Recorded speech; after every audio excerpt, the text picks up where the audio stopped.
디도서의 말씀을 나눕니다. 디도서는 그레데 섬에 교회를 목회하는, 교회를 세워가는 디도에게 보낸 바울의 서신입니다. 이 서신이 쓰여진 것은 로마의 1차 투옥이 되고, 그리고 이제 감옥에서 풀려난 후에 마게도냐 지방으로 건너갔을 때 디모데 전서를 기록을 하였습니다. 그리고 이후에 다시 2차 투옥이 되고, 그때에 이제 디모데 후서를 기록을 하지요. 바로 그 사이 아마 디모데 전서를 기록한 후에 그 마게도냐 지방에서 기록한 것이 이 디도서라고 그렇게 생각을 합니다.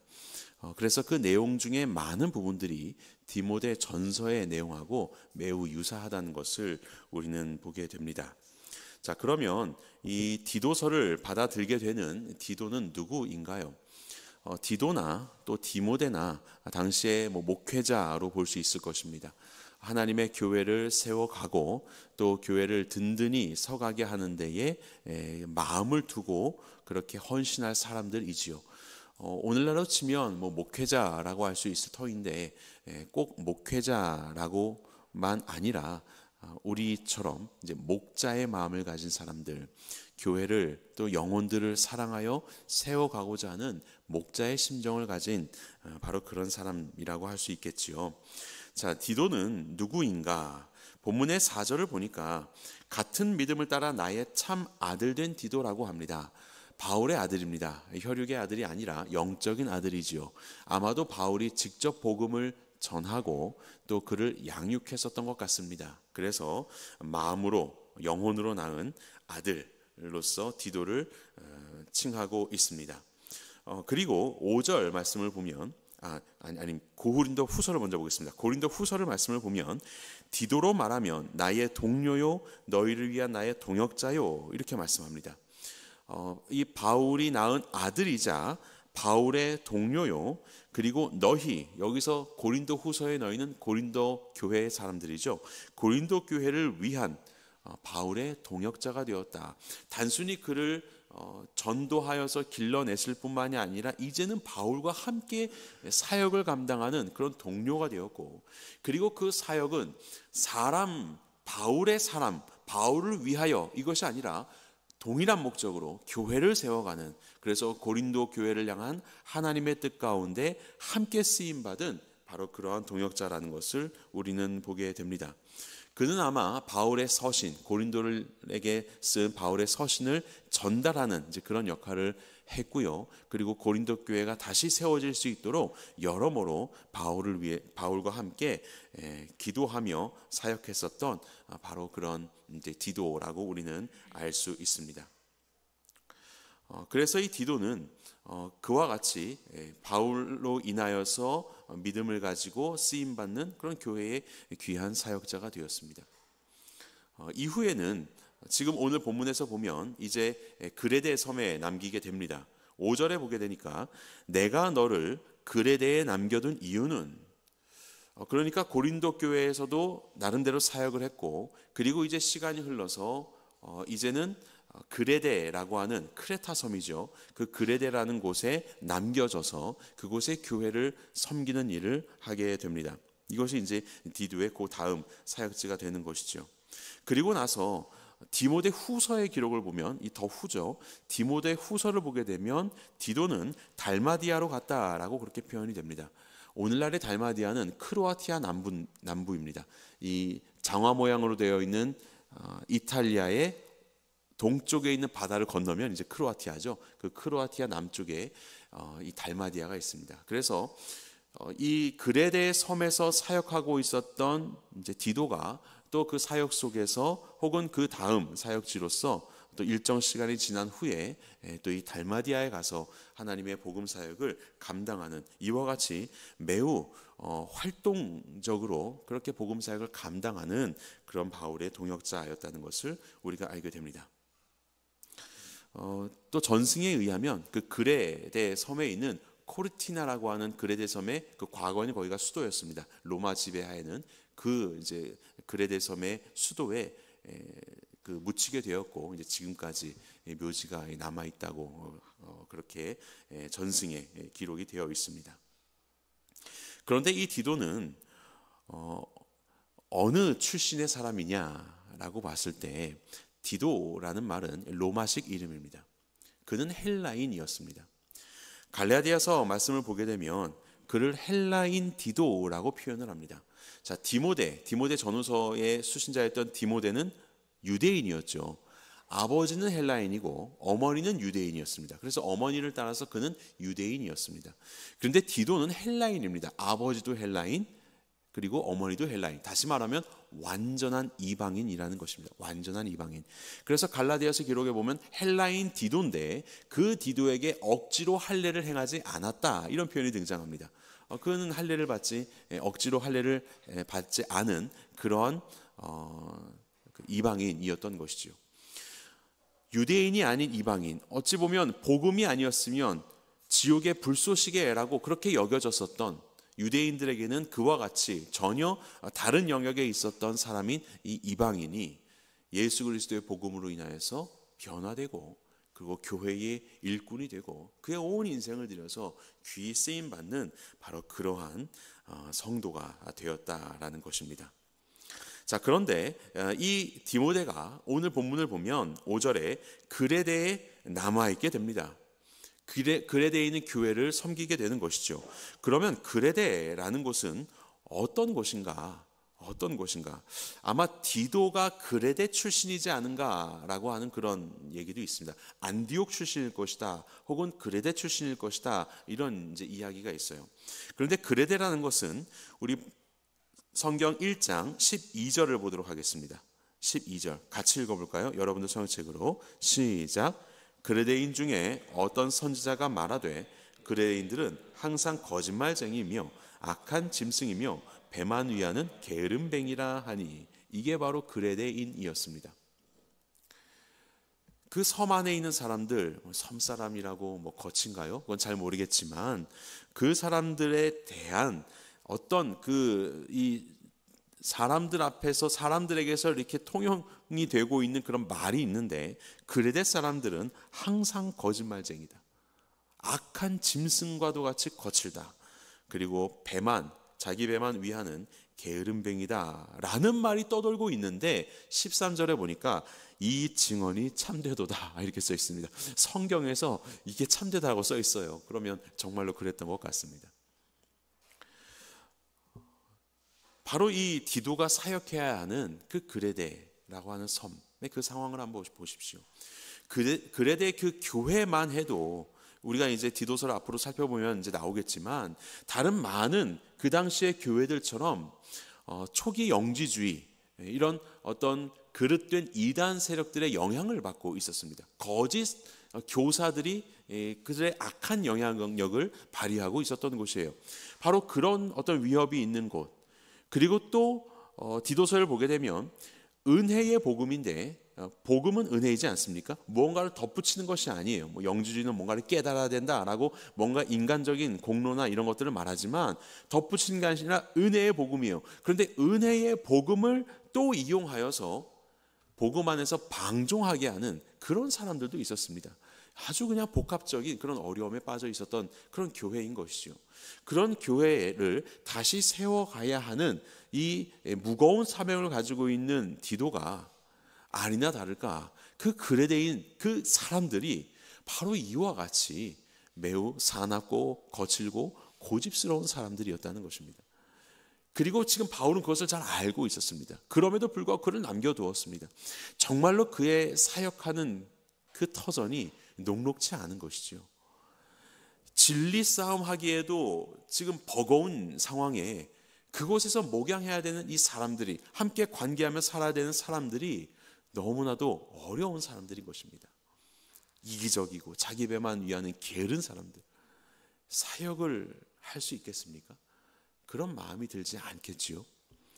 바로 이런 상황 속에서 디도에게 필요한 것은 복음의 진리뿐만 아니라 인간적인 성품도 필요했을 겁니다. 아마 이런 사람들을 기꺼이 맞이해주고 또 끝까지 기다려줄 수 있는 인내, 그리고 들어주고 또 부드럽게 설득하며 또 그들을 품어줄 수 있는 그런 큰 사랑이 아마도 디도에게는 필요했겠지요. 이것은 우리에게 하나의 교훈을 줍니다. 야, 이런 환경들, 이런 사람들은 나와 너무나도 맞지 않아. 나는 교회가 여기밖에 없나? 다른 교회로 가야지 라고 하면서 얼마든지 디도는 떠날 수 있었는지 모르겠습니다. 하지만 그렇게 핑계하지 않고 하나님께서 보내신 바로 그곳에서, 하나님께서 두신 그곳에서 비록 사람들이 자신과는 맞지 않는 어려운 사람이라 할지라도 최선을 다하여서 그의 사명을 감당하고 있는 바로 그런 소명의식과 그의 사명을 분명히 하고 있는 디모데를 우리는 여기에서 발견하게 됩니다. 자, 2번을 보겠습니다. 그렇다면 바울은 자신을 어떻게 소개하고 있을까요? 여기서 알 수 있는 사역자의 정체성은 무엇입니까? 자, 1절 말씀 함께 읽어볼까요? 시작. 하나님의 종이요 예수 그리스도의 사도인 나 바울이 사도된 것은 하나님이 택하신 자들의 믿음과 경건함에 속한 진리의 지식과. 네, 여기에 보면 바울은 자기를 하나님의 종이라고 소개합니다. 그리스도의 사도로서 자기를 소개하는 것은 디모데 전서에도 있는 내용이고 바울의 다른 서신들에도 많이 등장하는데 하나님의 종으로 자신을 소개하는 건 여기가 유일합니다. 신약 성경을 보더라도 하나님의 종이라는 표현은 없습니다. 그리스도의 종, 예수님의 종이라는 표현은 많이 등장합니다. 예수님께 속하여서 예수님이 기뻐하실 사명을 감당하는 성도, 사역자, 사도로서 예수 그리스도의 종. 그런데 하나님의 종이라는 표현은 신약 성경에서는 그렇게 익숙한 표현이 아닙니다. 그리고 바울도 역시 이 표현을 쓰지 않았습니다. 그런데 이 디도서에는 특별히 하나님의 종이라고 자기를 소개하고 있습니다. 왜 그럴까? 그 이유는 우리가 알 수 없지만 묵상해 보면서 이렇게 이유를 생각해 볼 수 있을 것 같습니다. 제가 여기에 역대상 말씀을 써놨는데요. 같이 읽어보겠습니다. 시작. 아론과 그의 자손들은 번제단과 향단 위에 분향하며 제사를 드리며 지성소의 모든 일을 하여 하나님의 종 모세의 모든 명령대로 이스라엘을 위하여 속죄하니. 구약 성경에 보면 하나님의 종이라는 표현이 종종 등장합니다. 여러 사람들에 대해서 나름대로 하나님의 종이라는 표현이 있는데 하나님의 종이라는 표현이 가장 많이 등장하는 사람이 누구냐면 바로 모세입니다. 아마도 구약성경, 당시에 이 디도서의 이 시기에는 구약성경이 성경이지 않습니까? 그 성경을 늘 가까이 하고 배우고 그렇게 신앙 성장의 기준으로 삼았을 이 디도에게는 하나님의 종 하면 바로 생각나는 사람이 아마 모세이지 않았을까? 적어도 모세는 하나님의 종이었다라고 하는 것이 구약성경에 수차례 등장하고 있기 때문에 그는 아마 당연히 모세를 생각할 수 있었을 것입니다. 다니엘서 말씀 한번 보겠습니다. 9장 11절 시작. 온 이스라엘이 주의 율법을 범하고 치우쳐 가서 주의 목소리를 듣지 아니하였으므로 이 저주가 우리에게 내렸으되 곧 하나님의 종 모세의 율법에 기록된 맹세대로 되었사오니 이는 우리가 주께 범죄하였음이니이다. 이스라엘이 하나님의 말씀을 범합니다. 그런데 하나님의 종 모세, 하나님의 종 모세의 율법, 하나님의 종 모세를 통하여서 주신 주의 말씀, 그런데 그 말씀을 어기는 것입니다. 그것이 이스라엘 백성이었어요. 모세는 하나님의 종이었는데 바로 그러한 하나님의 종이 누구와 함께 살고 있었느냐? 그런 이스라엘 백성들하고 함께 살았습니다.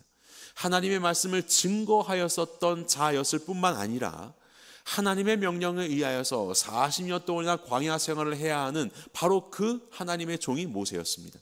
심지어는 그토록 바라고 원했었던 가나안 땅에 들어가지 못하게 되는 처지에 이르게 되는 바로 그러한 사람이 모세였습니다.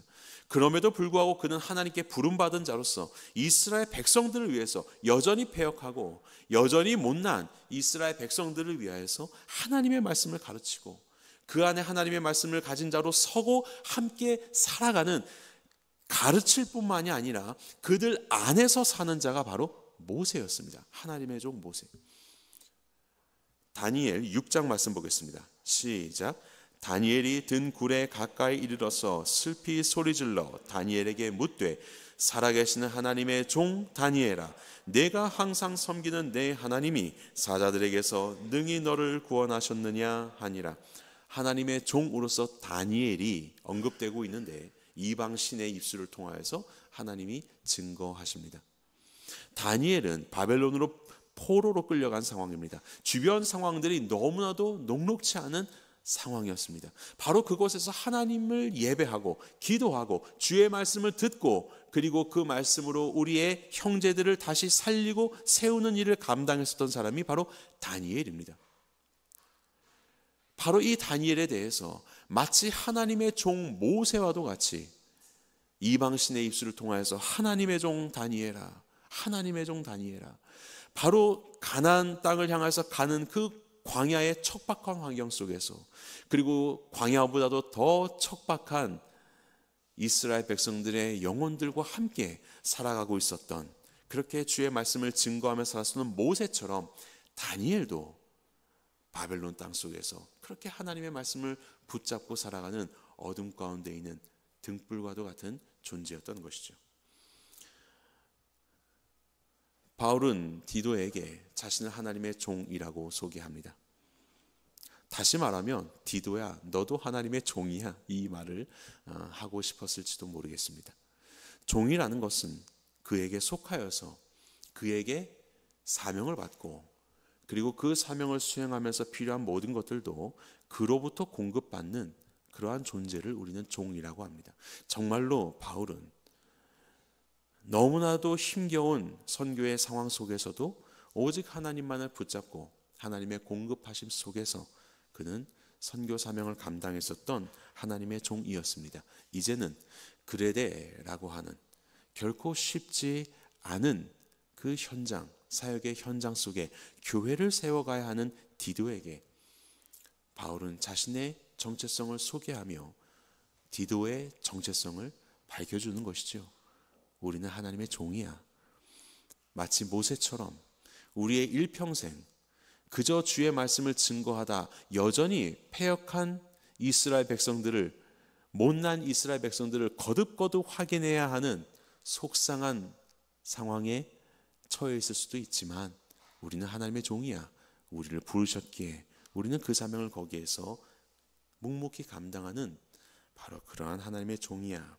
바로 이러한 사역자의 자세를 우리에게 보여주고 있는 것이 아닌가 합니다. 자, 고린도전서 7장 보도록 하겠습니다. 시작.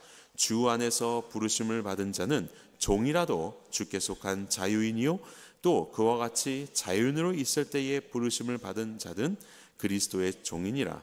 너희는 값으로 사신 것이니 사람들의 종이 되지 말라. 아무리 세상에 눈에 보이는 사람들의 종이라 할지라도 그가 복음으로 인하여서 예수 그리스도로 구원받았으면 그는 이제 진정한 자유, 죄로부터의 자유, 영혼의 자유를 가지게 된 자유인이야. 세상에서는 종이지만 그는 자유인이야. 그리고 세상에서는 아무리 자유인이라고 하고 많은 것들을 소유하면서 스스로 자유롭게 살아가는 사람이라 하여도 그가 예수님으로서 구원을 받는다면 그는 종이야. 그는 하나님의 종, 예수 그리스도의 종으로서 그를 부르신, 그를 구원하신 하나님의 뜻 가운데 주님의 기쁨을 위해서 살아가야 하는 그리스도의 종이야 라고 그렇게 말씀합니다. 우리는 이와 같이 구원을 받은 자로서 우리 모두는 다 자유자인 줄 믿습니다. 그리고 또한 동시에 주의 종인 줄 믿습니다. 우리의 정체성은 바로 그것입니다.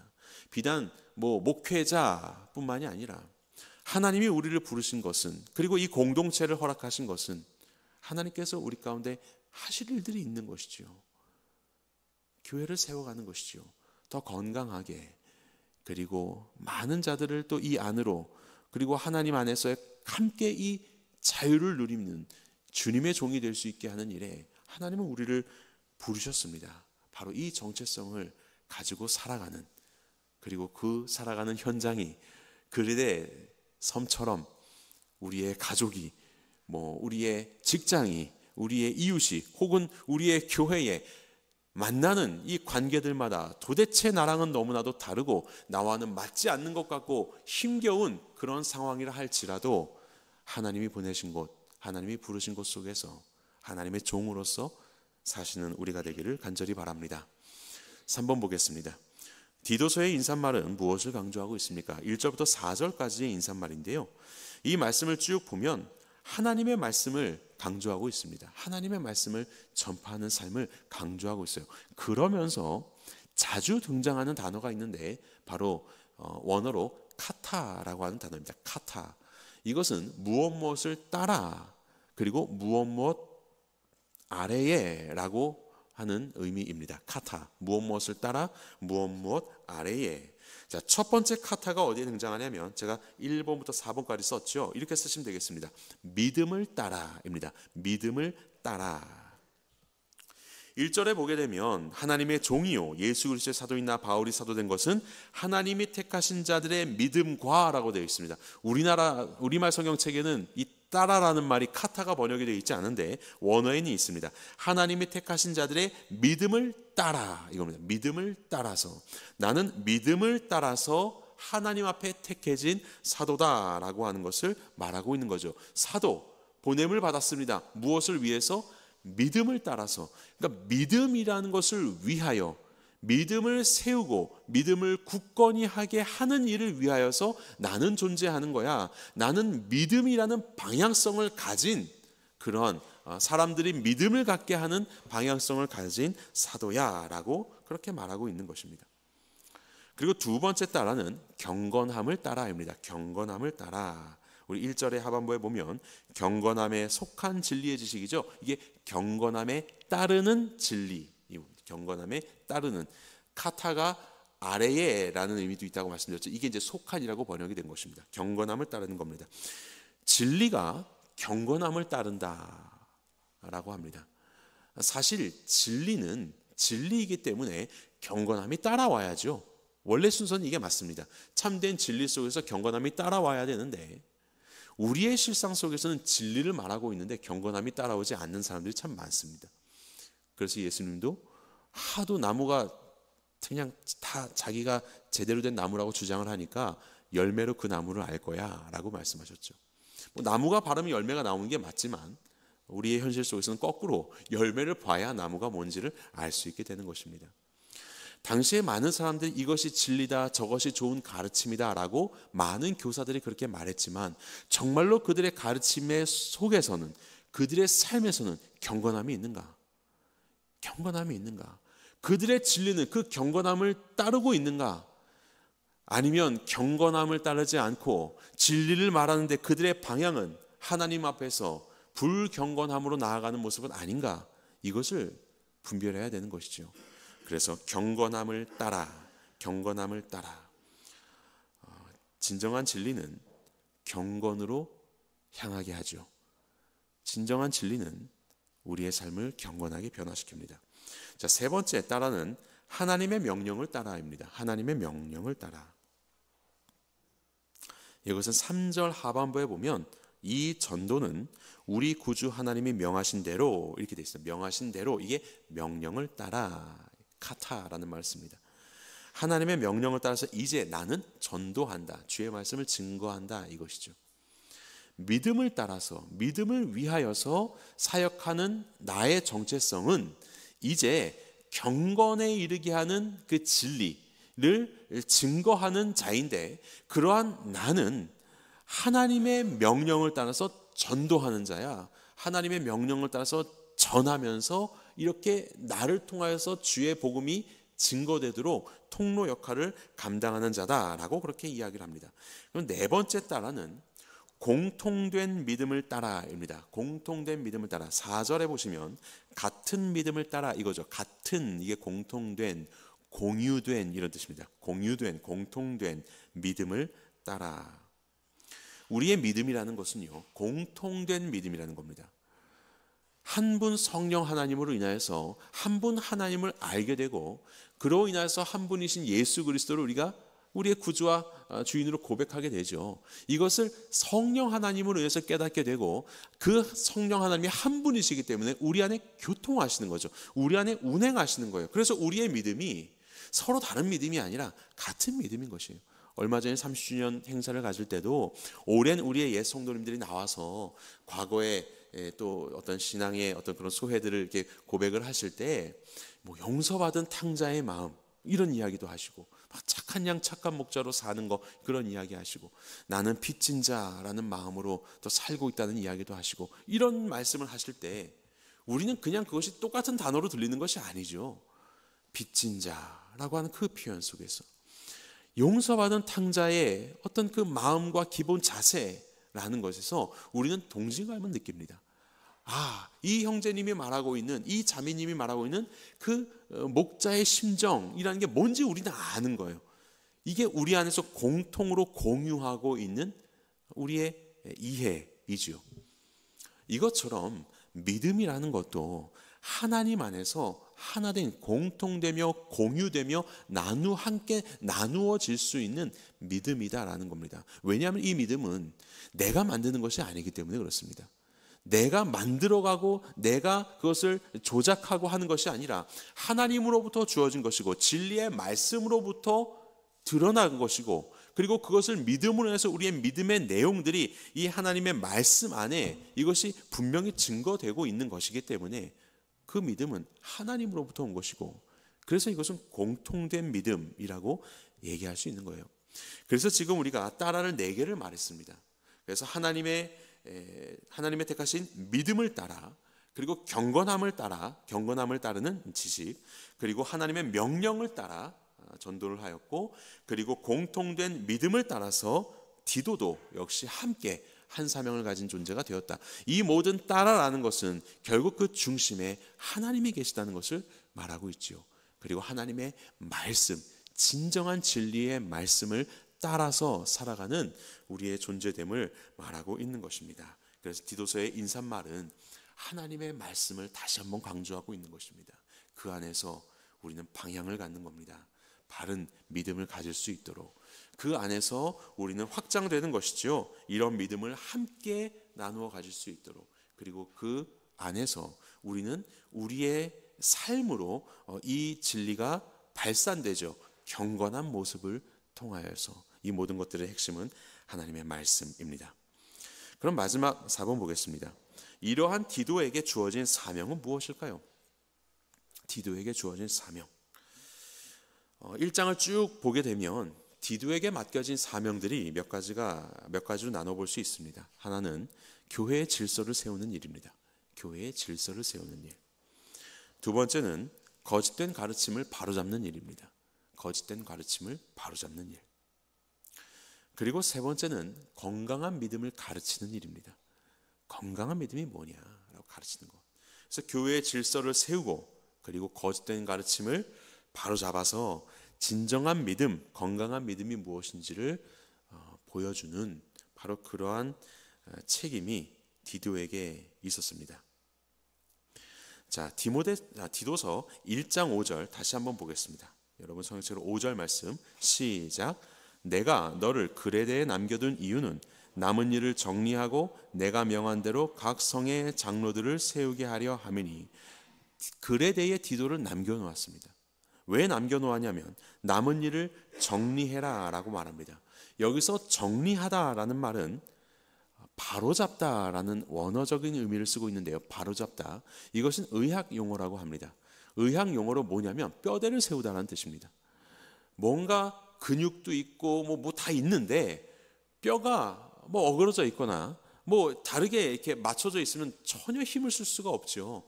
그래서 뼈를 다시 세우는 겁니다. 다시 끼워 맞추는 것이에요. 그렇게 해서 이 뭔가 있는데 세워져 있는 것 같지만 힘이 없는 그레데 교회라는 것이 있는데 뭔가 아직 미완성되고 미약한 그런 존재를 다시 완전하게 하는 것, 바로 이러한 것을 여기에 나오는 정리하다라고 그렇게 말해볼 수 있는 것이지요. 그러니까 오늘로 따지면 막 이렇게 뼈 맞추는 사람이 있잖아요. 이게 정골사라고 하잖아요. 뼈를 맞추는 사람처럼 디모데가 가서 할 일은 이렇게 있는 이 교회 안에 뼈를 맞추는 거예요. 그래서 가진 것들로 다시 힘을 내어서 하나님의 사역을 할 수 있도록 교회를 세우는 일을 했습니다. 자, 그러면 뼈를 맞추는 게 도대체 뭐냐? 구체적으로 그럼 뭐 어떻게 해서 이 질서를 세우고, 어떻게 해야지 거짓된 것들을 좀 바로잡고, 어떻게 해야지 바른 신앙의 실천들을 교회 가운데 보일 수 있느냐? 바로 그 구체적인 실천이 뭐냐면 사람을 세우는 것입니다. 5절에 보면 남은 일을 정리하고 내가 명한 대로 각성의 장로들을 세우게 하려 함이니. A 그리고 B, 남은 일을 정리하고 그리고 사람을 세워라. A 그리고 B는 여러 가지 의미로 쓰이는데 성경의 상당수 부분은 B가 A에 속해져 있습니다. 마가복음에서 예수님 말씀하신 것처럼 회개하고 복음을 믿으라. 회개하고 복음을 믿으라. 이건 다른 이야기가 아닙니다. 복음을 믿음으로 인해서 회개가 되는 것이죠. 이게 속해져 있는 것입니다. 단순한 병렬이 아니죠. 교회를 다시 세우기 위해서 그 뼈들을 다시 세워가는 일이 뭐냐면 결국 사람을 세우는 일, 장로들을 세우는 일이라고 이야기를 하는 것입니다. 바울은 어느 교회를 세웠든지 그곳에 일꾼들을 세웁니다. 그래서 마지막 그 에베소 장로들을 청해서 밀레도에서 이야기를 할 때도 그 사람들, 바로 그 세운 사람들을 청해서 교회의 그 뼈대들을 청해서 주의 말씀을 이제 마지막으로 증거하지 않습니까? 그런데 아마도 그레데에는 자신이 뭔가 사역을 할 수 없는 이런 상황이 되니까 디도를 남겨놓는 것입니다. 그리고 디도에게 말하는 것입니다. 사람을 세워라. 장로들을 세워라 라고 말하는 것이에요. 당시에 장로라고 하는 건 뭐 오늘날의 장로와는 좀 다른 개념이겠죠. 교회의 초창기이기 때문에 아무래도 세상에서도 좀 연륜이 있고 또 신앙적으로도 모범이 될 만한 바로 그러한 사람, 때로는 하나님의 말씀을 가르치기도 하고 교회의 여러 가지 일들을 치리할 수 있는 바로 그러한 덕망 있고 신앙심이 있는 경건한 사람들을 장로라고 그렇게 칭했을 것입니다. 뭐 오늘날의 장로교는 이제 말씀 전하는 장로를 목사라고 하고 행정하는 장로를 장로라고 하고 이렇게 이제 구분을 하죠. 우리 침례교는 두 장로 다 그냥 목회자, 목사로서 그렇게 이야기를 하고 이제 주로 사역적인 것들은 집사, 그래서 목사와 집사로 이 직분제로만 구별을 하고 있습니다. 어찌되었든 지금 디도의 사명은 무엇이냐면 교회를 다시 세우는 겁니다. 바르게 세우는 거예요. 그것을 위해서 하는 일은 바로 사람을 세우는 일이다. 바로 이것, 이 자격 있는 지도자를 세우는 것, 그가 어떠한 사람이냐라는 것은 앞으로 쭉 기술이 되고 있는데요. 사람 세우는 것이 이토록 중요하다라는 것입니다. 주의 교회가, 그리고 우리 교회도 이제 30주년을 맞이하였는데 어떻게 우리 교회가 앞으로 하나님이 기뻐하실 교회로서 우리가 가진 것들을 잘 세워서 미완이 아니라 완성으로 나아갈 수 있을까? 뭐 제도를 만들고 구조를 개혁하고 뭔가를 새로운 것들 도입하고 이런 것들도 좋지만 가장 중요한 것은 사람 세우는 겁니다. 하나님의 말씀으로 한 사람 한 사람을 다시 일으켜 세우는 것. 살아계신 하나님의 말씀과 하나님의 그 말씀 안에 담겨있는 하나님의 심정과 그 하나님의 심정에 실체되시는 예수 그리스도를 더욱더 사랑하는 우리 성도들로 우리가 가르치고 세우고 함께하며 그렇게 사람들을 만들어가는 것, 이것이 우리 교회가 더욱더 교회다운 모습으로 세워져 가는 방향, 그 방법일 것입니다.